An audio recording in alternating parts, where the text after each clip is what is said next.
ngayon ng chocolate peel. Nag-book lang kami ng Bolt. Bolt Aspire. Meron agad nag-pick up. Bilis na. Pick up here.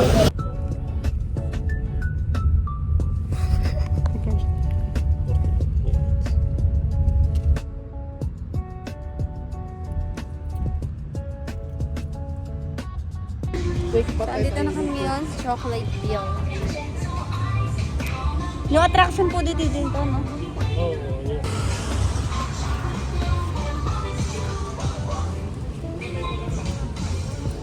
$300 ko ang isa? Sige. Yung isa na muna lang ako ng barihan. Sige. Para mapala. Dadagdagan ako na 50 sa'yo.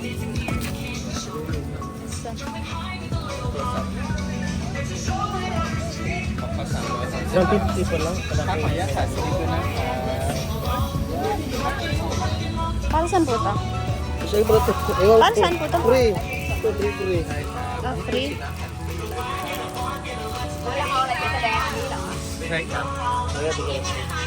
So yan guys, puro pictures and puro 0.5 yung mostly na makikita nyo sa video dito. Ayan, katulad nito 0.5 ganyan na video kasi sobrang nakakainis dahil hindi ko alam bakit ayun nakurap yung SD card ko sa camera. And ayan, buti na lang may mga video ako na maipapakita sa inyo dito sa cellphone ko. Kahit 0.5 siya, ayan, pagtsagaan na lang natin. But, yan nga. So, yan, pagpasok mo, ayan yung mga unang lugar dyan sa Chocolateville na makikita mo. And sobrang ganda niya. So, yun nga, meron silang pa-freebie na water gun. And, yun pala ay dahil meron kasi dyang swimming pool na pang bata. Hindi naman siya ganun kalalim. Basta pang bata lang talaga siya ganun. So, mas maganda na may kasama talaga kayo ditong bata. At kung may kasama naman kayo, for sure mag-e-enjoy sila dito. Chocolate peel factory!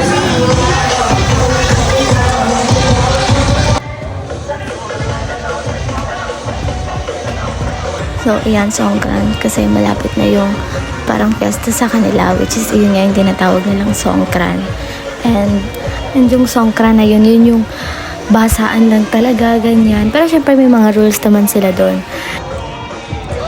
Tapos guys, nung time na to, nagulat ako, kala ko kung ano to. Kala ko para din siyang mascot kasi may mga mascot lang din dyan. Tapos yun pala, aso siya, girl. Ang laki, like, cute-cute niya. Para siyang teddy bear lang na laruan, ganun.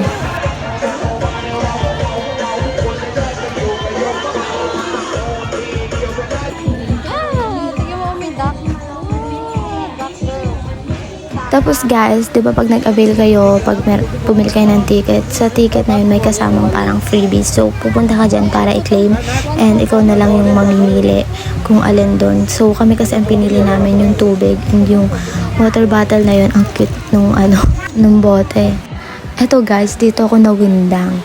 Sobrang gusto sa lahat siguro parang yun yung pinaka best part for me. Charis.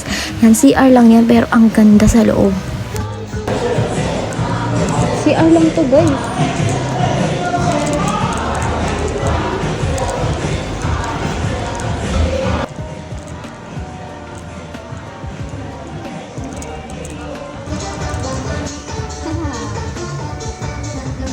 Wow! Cute to. Hi!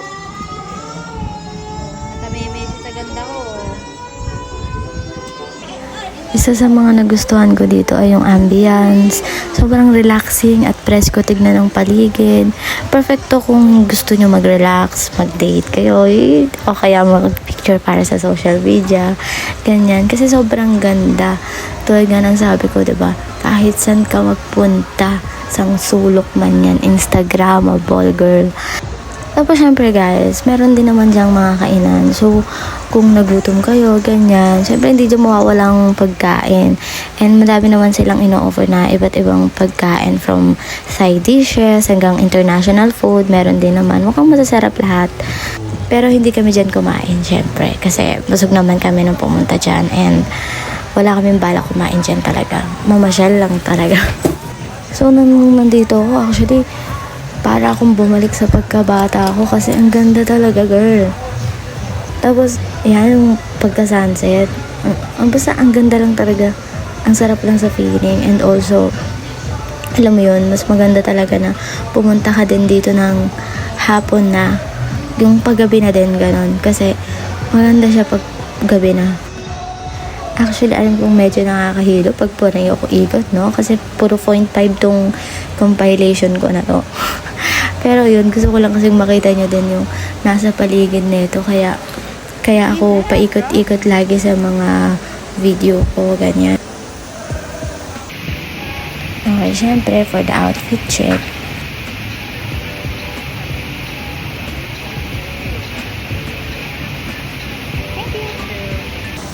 So, dyan kami unang pumasok, which is, bumalik kami agad doon. Lumabas kami ulit agad. At sa kabila kami umikot. Para mas maikot namin yung sa may unahan pa, ganon. So, ito yung parang labasan kanina. Gusto tayo mag-TikTok guys. A must have. Sobrang init, ayun o. Diba? Kakaikot-ikot. Maganda yan na mayroon kang electric pa na dala, girl.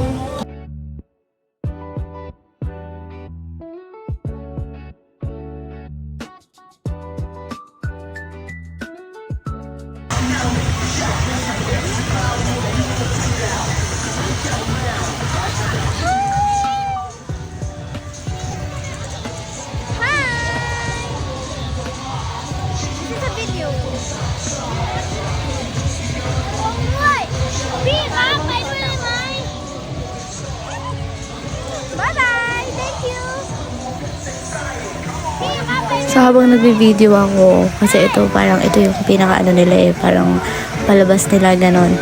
Habang nagbi-video ako, may nangangalabit sa akin. So, pagtingin ko, mascot din pala. So, ayan, ang cute lang. At saka, in fairness, ang bango, as in, mababango yung mga mascot nila. Yun yung napansin ko.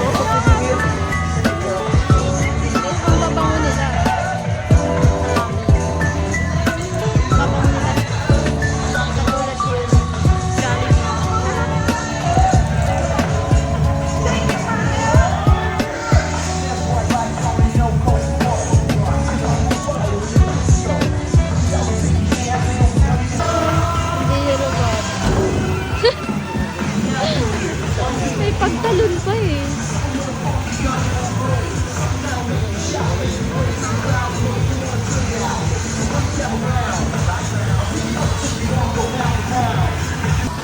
Dito guys, sobrang, ewan ko, parang ang ganda talaga sa mata nung mga lights na yan. Sobrang, basta ang ganda. Paggabi na lalo kasi mas dun mo kasi siya ma-appreciate eh.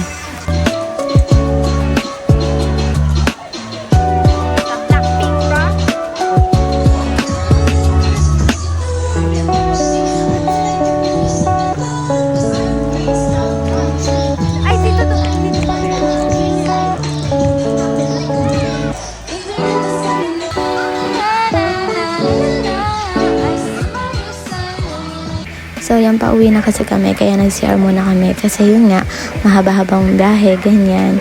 So, ayun, girl, sobrang, di naman halata, diba? Sobrang tuwang-tuwa ako sa CR. Kasi, apakalinis talaga. Yun. Pati yung sa flooring, hindi siya basa, hindi siya paputi. Tigit sa lahat malamig. National Museum of Pero iyan lang yan.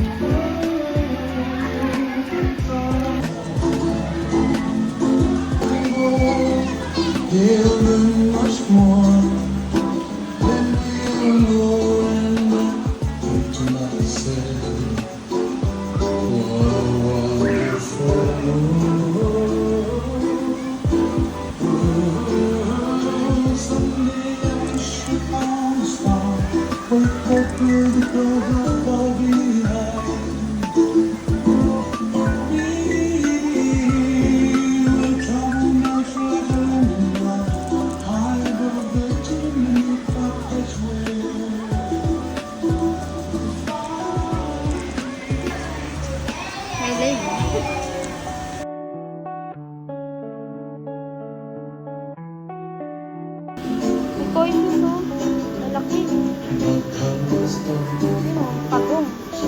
in the sky. That's Afghan.